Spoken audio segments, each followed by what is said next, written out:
नमस्कार मित्रों, स्वागत है आपका कोटा ऑनलाइन क्लासेज में। और आज हम जो है व्याकरण भी स्टार्ट कर रहे हैं। ये व्याकरण के आप लोगों के लिए पहली क्लास होगी और व्याकरण की जो है इसमें मैं आज जो स्टार्ट कर रहा हूँ वो है संधि। संधि का टॉपिक वैसे बहुत आसान टॉपिक भी है अगर समझ में आ जाए तो। ये क्लास संख्या आपकी है यहाँ पर, क्लास संख्या संधि में कौन सी क्लास है? 01। क्लास संख्या संधि में पहली क्लास रहेगी आप लोगों की। मेरे हिसाब से कोई समस्या नहीं होनी चाहिए क्योंकि हिंदी साहित्य का इतिहास भी मैं कंप्लीट दौर पे अपन चल ही रहे हैं और काव्य शास्त्र भी जो है मैं शुरू करने वाला हूं। आज टॉपिक हमने जो है संधि का शुरू किया है, तो आप निश्चित रहे। आप किसी भी परीक्षा की तैयारी कर रहे हो, मैं तो कह रहा हूँ 10th की भी तैयारी, 10th क्लास में पढ़ने वाला है ना, अगर वो 12th क्लास में पढ़ने वाला है ना, वो भी इनको देख सकता है। इन चीजों को कोई दिक्कत वाली बात नहीं है। तो चलिए देखते हैं आज की क्लास कितनी शानदार रहती है, कितनी नहीं रहती है। संधि। संधि एक ऐसा टॉपिक है जो शब्दों का निर्माण करने के लिए पढ़ा जाता है, शब्दों को शुद्ध करने के लिए पढ़ा जाता है कि शब्द जो है शुद्ध कौन सा है और अशुद्ध कौन सा है। इसके लिए भी संधि शब्द का प्रयोग होता है, अर्थात संधि जो टॉपिक है उसका प्रयोग होता है। यहां पर लिखिए संधि का जो अर्थ है, संधि का जो शाब्दिक अर्थ है वो क्या होता है। तो सबसे पहले कुछ पॉइंट है जो आप लिख लीजिए यहां पर, ठीक है। तो संधि का जो शाब्दिक अर्थ है वो क्या होता है? संधि का शाब्दिक अर्थ, संधि का शाब्दिक अर्थ क्या होता है मित्रों? संधि का जो शाब्दिक अर्थ होता है वो होता है आपका मेल। संधि का शाब्दिक अर्थ क्या होता है? मेल होता है। इसके बाद में अगला पॉइंट लिखिए, संधि, संधि का विच्छेद, यानी कि संधि शब्द का विच्छेद। यहां लिख लो संधि शब्द का विच्छेद, संधि शब्द का विच्छेद। अब संधि शब्द का जो विच्छेद है वो क्या होता है? यहां पर लिख लीजिए संधि शब्द का जो विच्छेद है वो क्या होता है? संधि शब्द का विच्छेद होता है सम प्लस डी। क्या होता है संधि शब्द का विच्छेद? सम प्लस डी होता है। इसके बाद में अगला लिखिए, यहां पर अगला है नंबर 2 पे, संधि शब्द में कौन सा उपसर्ग है? संधि शब्द में उपसर्ग। अब संधि शब्द में उपसर्ग कौन सा है? तो यहां पर संधि शब्द में जो उपसर्ग है वो भी आप लिख लीजिए। संधि शब्द में जो उपसर्ग है वो है सम उपसर्ग। कौन सा उपसर्ग है? सम उपसर्ग है। अगली बात यहां पर लिखिए, अगला पॉइंट है मित्रों यहां पर, संधि शब्द, संधि शब्द में संधि कौन सी है? संधि शब्द में संधि कौन सी है? अब आप यहां पर लिख लीजिए संधि कौन सी है। संधि शब्द में संधि कौन सी है? तो आप लिखिए संधि शब्द में जो संधि है वो है व्यंजन संधि। कौन सी संधि है? व्यंजन संधि। तो ये भी बात आपको पता होनी चाहिए, कौन सी संधि है? संधि शब्द में व्यंजन संधि है। अगला पॉइंट यहां पर हो जाएगा आपका, संधि शब्द का जो विलोम होता है वो क्या होता है? संधि शब्द का विलोम, संधि शब्द का जो विलोम है वो क्या है? तो संधि शब्द का जो विलोम है मेरे मित्रों, संधि शब्द का जो विलोम है वो है विग्रह, या फिर हम कह सकते हैं विच्छेद। दोनों में से एक ही आपको लेना है। तो संधि शब्द का विग्रह और संधि शब्द का विच्छेद, ये इसका क्या हो जाएगा?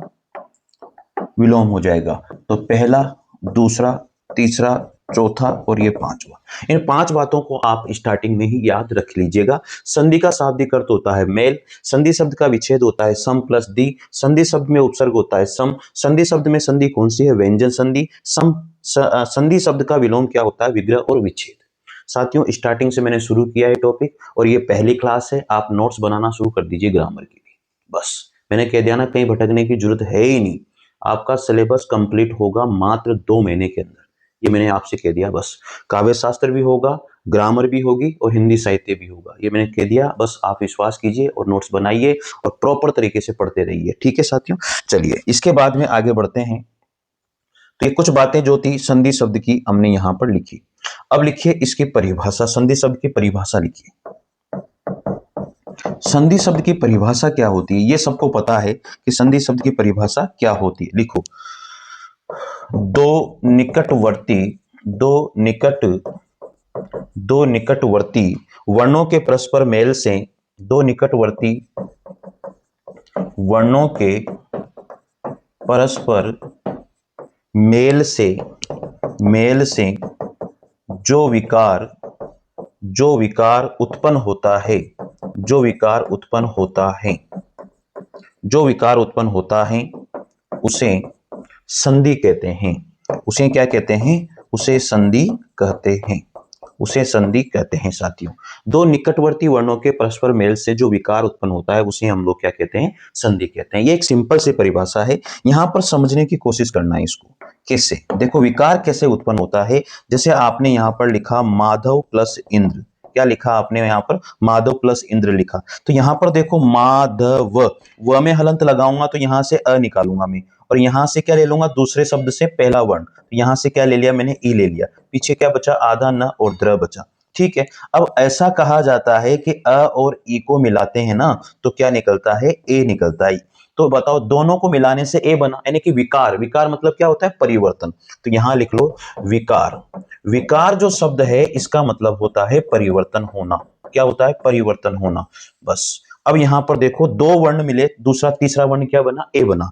तो ये विकार है। यही शब्द क्या है? विकार है। यही जो वर्ण है ये विकार के रूप में आया है इसमें। ठीक है। अब आगे बढ़ते हैं। ऐसा कहा जाता है कि जो विकार है उसकी मात्रा, वो स्वर है, अगर वो स्वर है तो उसकी मात्रा हमेशा प्लस के पहले वाला वर्ण जो है जिस पर हलंत लग रहा है उसके ऊपर उसकी मात्रा लगती है। तो आप इसे जोड़ दीजिए, इसे जोड़ दीजिए यहां पर। तो मा ध, फिर एक ही मात्रा लगाएंगे व के ऊपर, माधवेंद्र क्या बन जाएगा? माधवेंद्र। बताओ ये बना। तो इस तरह से आपको ध्यान रखना है कि विकार कैसे पैदा होता है, विकार कैसे आता है। विकार मतलब होता है परिवर्तन होना। जैसे एक सिंपल सा उदाहरण मैं आप लोगों को एक और समझा देता हूं। यहाँ दूसरा नंबर का सिंपल सा उदाहरण है, जैसे विद्या प्लस आलय। ये सब जानते हैं विद्यालय बनता है, लेकिन विकार कैसे बनता है? वी, यहां पर ध में क्या लगा हुआ है? आ। हलंत लगाते क्या निकल जाएगा? आ बाहर निकल जाएगा। हलंत लगते व्यंजन आधा हो जाता है, स्वर बाहर निकल जाता है, ये बात ध्यान रखना। फिर यहां से क्या निकाला मैंने? आ निकाला। पीछे क्या है? ल और य है। बताओ दोनों आ मिलकर के क्या बनाते हैं? आप सबको पता है कि आ बनाते। तो ये एक विकार हो गया। दोनों को, यानी कि दोनों को मिलाने से एक नया परिवर्तन आया, वो आ के रूप में आया। तो ये परिवर्तन ही एक विकार है। पीछे क्या है? यहाँ पर लय है। आगे क्या है? यहाँ पर विद है। ऐसा कहा जाता है कि जो तीसरा जो स्वर आता है बनकर के, उसकी मात्रा हमेशा हलंत वाले पर जोड़ी जाती है। तो यहाँ पर हलंत वाले पर जोड़ दो इसकी मात्रा। तो यहाँ पर हलंत वाले पर जोड़ेंगे ना, तो देखो जोड़ो, इसकी मात्रा जोड़ देते हैं। तो वी, इसके ध के ऊपर आकी मात्रा जोड़ेंगे विधा, पीछे क्या है? ल और ये। तो ये एक विकार के रूप में अपने को शब्द पैदा हुआ, जन्म हुआ इसका। बात समझ में आ गई होगी मेरे हिसाब से। यहाँ पर कोई कठिनाई आपको नहीं आनी चाहिए। ठीक है। अब लिखे यहाँ पर संधि के नियम। संधि के नियम क्या क्या नियम है? संधि के नियम। संधि के नियम, कुछ नियम हैं जो आपको हमेशा हर इसमें फॉलो करने हैं। और संधि के नियम हर जो भी शब्द का संधि विच्छेद होगा, जो भी होगा, सब में आपको फॉलो करना होता है। लिखो पहला नियम क्या है? पहला नियम है, यदि प्रथम शब्द के अंतिम वर्ण की ध्वनि, यदि प्रथम शब्द के अंतिम वर्ण की ध्वनि, यदि प्रथम शब्द के अंतिम वर्ण की ध्वनि तथा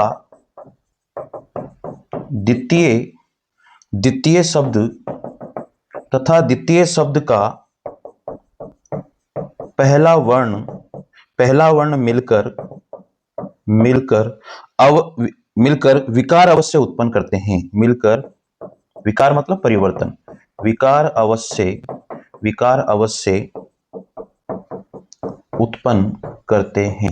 विकार अवश्य उत्पन्न करते हैं। तो ये सबसे इंपॉर्टेंट बात है। मैंने आपको यहां पर यही समझाया है।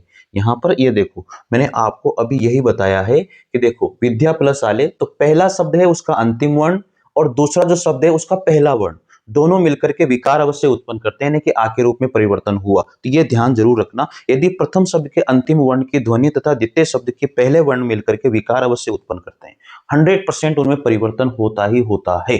तो ये परिवर्तन ही विकार है भाई, इसका ध्यान रखना। ठीक है। ये परिवर्तन ही क्या है? विकार है। तो यहां पर लिखिए, अब दूसरा पॉइंट लिखते हैं। मैंने बता दिया आपको परिवर्तन ही क्या है? विकार है। मैं आपको यहाँ पर एक उदाहरण भी समझा देता हूँ। चलो साथ के साथ एक उदाहरण भी हम लोग यहाँ पर समझ लेते हैं। उदाहरण समझना बहुत जरूरी है। देखो उदाहरण कैसे होता है। उदाहरण लिखो, अभी प्लस आस, अभी प्लस आस। अब यहां पर देखो प्लस के पहले ई, यानी कि ये पहला शब्द है, पहला शब्द का अंतिम वर्ण, दूसरे शब्द का पहला वर्ण, बस ये ध्यान रखना। तो पहले शब्द का अंतिम वर्ण क्या निकला? यहां से ई निकला। द्वितीय शब्द का पहला वर्ण आ निकला। पीछे क्या बचा? स। ठीक है, यहां तक कोई दो राय नहीं है। आगे बात करते हैं। अब इन दोनों को मिलाने से, ई और आ को मिलाने से क्या बनता है? इन दोनों को मिलाने से क्या, ई को परिवर्तन कर देते हैं ए में और आ बदल जाएगा आ में, तो ये क्या बन जाएगा? या। प्लस पीछे क्या है? स। आगे क्या है? अ आधा भ। ठीक है, अब इनको जोड़ो, इनको जोड़ने से क्या बना? अ आधा भ फिर या फिर स, अभ्यास। यानी कि ये यण संधि का उदाहरण है वैसे देखा जाए तो, लेकिन इस तरह से विकार उत्पन्न हुआ। देखो ये दो वर्ण आए मेरे पास, लेकिन या बना, तो ये विकार है। तो पहले शब्द का अंतिम वर्ण द्वितीय शब्द का पहला वर्ण मिलकर के विकार उत्पन्न करता ही करता है। तो इसका दूसरा नियम लिखिए। इसका दूसरा नियम क्या हो जाएगा? किसी भी शब्द का संधि विच्छेद, किसी भी शब्द का संधि विच्छेद, किसी भी शब्द का संधि विच्छेद करने पर विकार अवश्य उत्पन्न होता है। विकार अवश्य उत्पन्न होता है, यानी कि परिवर्तन, विकार मतलब परिवर्तन अवश्य ही क्या होगा? उत्पन्न होगा 100%। चलिए यहां पर तीसरा पॉइंट आ जाता है। यदि शब्द के अंतिम वर्ण, यदि शब्द के अंतिम वर्ण में हलंत न लगा हो तो, अंतिम वर्ण में हलंत न लगा हो तो उसे हमेशा स्वर ही मानना, उसे हमेशा स्वर ही मानना चाहिए, स्वर ही मानना चाहिए। जैसे मान लीजिए कि आपने कहा यहां पर, जैसे मैंने यहां पर एक शब्द लिखा कमल, अब एक शब्द लिख दिया कमल, लेकिन ये ल है, ल में अ है, कोई हलंत नहीं लग रहा, इसका मतलब यहां पर स्वर है। बस ये आपको ध्यान देना है। ठीक है, कोई समस्या इसमें नहीं होनी चाहिए। ठीक है, कर लोगे, इसमें तो कोई समस्या नहीं होनी चाहिए मेरे हिसाब से तो। चलिए अगला पॉइंट, अगला नियम आपको ध्यान रखना है भैया। अगला नियम क्या याद रखना है आपको? 4th नंबर पे लिखो।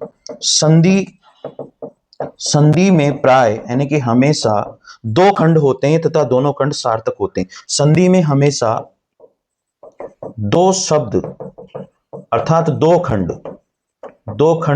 होते हैं तथा दोनों ही शब्द यानी कि दोनों ही खंड सार्थक होने चाहिए। सार्थक का मतलब वो शुद्ध शब्द होना चाहिए। जब आपने टुकड़े किए ना दोनों शब्दों के, तो वो शुद्ध होना चाहिए, अशुद्ध नहीं होनी चाहिए। सार्थक मतलब अर्थ के साथ होना चाहिए, उनका कोई ना कोई अर्थ होना जरूरी है। चलिए आगे लिखते हैं। अब 5वें नंबर का पॉइंट है, वर्णों में अत्यधिक निकटता होने पर ही संधि होती है। वर्णों में अत्यधिक निकटता होने पर ही संधि होती है। वर्णों में अत्यधिक निकटता होने पर ही क्या होती है? संधि होती है साथियों। ये बात भी आपको अच्छे से याद रखनी है। ठीक है, 6ठे नंबर पर आ जाइए। संधि केवल तत्सम शब्दों में ही होती है। संधि केवल तत्सम शब्दों में होती है। संधि केवल किसमें होती है? तत्सम शब्दों में होती है। तो चलिए अब यहां पर हम लोग देखते हैं। याद रखना इस बात को भी। 6ठा नियम बहुत इंपॉर्टेंट नियम है जो आपको पता होना चाहिए। चलिए यहां पर लिखिए, अगर स्वर मिलेगा तो हमेशा स्वर ही बनेगा। ये ध्यान रखना, स्वर से स्वर ही बनेगा। इसके बाद में आप यहां पर ध्यान रखिए, अगर स्वर मिलेगा और पीछे व्यंजन है तो हमेशा क्या बनेगा? व्यंजन ही बनेगा भाई साहब, इसको याद रखना। ठीक है, अगर यहां पर व्यंजन मिला और पीछे स्वर है तो भी आपको यहां पर व्यंजन ही जन्म लेगा। ठीक है, ये सारी चीजें याद रखना, इनमें से एक भी चीज भूलने वाली चीज नहीं है। ठीक है, और यहां पर अगर व्यंजन है और यहां पर भी व्यंजन है तो हमेशा व्यंजन ही बनेगा, यानी कि व्यंजन संधि ही होगी। ठीक है, अब अगर यहां पर आपका विसर्ग है और पीछे स्वर है, तो यहां पर आपका विसर्ग ही बनेगा, यानी कि विसर्ग संधि ही होगी। अगर आपका यहां पर विसर्ग है और पीछे व्यंजन है तो भी आपकी विसर्ग ही संधि होगी, यानी कि पहले विसर्ग ही होना चाहिए, बाद में स्वर और व्यंजन कुछ भी हो सकता है, इस बात का ध्यान रखना। लेकिन एक बात याद रखना जो आपको मैं बता देता हूं, विसर्ग और विसर्ग कभी भी नहीं होगा, विसर्ग और विसर्ग कभी भी नहीं होगा, इस बात का आपको ध्यान रखना है कि विसर्ग से विसर्ग मिल जाए तो विसर्ग संधि हो जाएगी, ऐसा कभी भी नहीं होगा, इस बात का आप क्या रखोगे, ध्यान रखोगे भाई साहब। ठीक है, ये बहुत सारी चीजें मैंने आपको यहां पर बता दी है। ठीक है, आगे बढ़ते हैं इसी क्रम में। संधि 3 प्रकार की होती है, ये आप सबको पता होगा। लिखिए यहां पर अब संधि के मुख्य भेद, मुख्य भेद, संधि के मुख्य भेद। तो संधि के जो मुख्य भेद हैं वो कितने होते हैं, 3 होते हैं, यानी कि 3 भेद होते हैं भाई साहब। संधि के कितने भेद होते हैं, 3 भेद होते हैं। सबसे पहले जो है वो होती है हमारी यहां पर स्वर संधि, स्वर संधि। अब स्वर संधि के भी कितने भेद होते हैं, 5 भेद होते हैं। स्वर संधि के कितने भेद होते हैं, 5 भेद होते हैं हिंदी के अंतर्गत, जो आपको ध्यान रखनी है।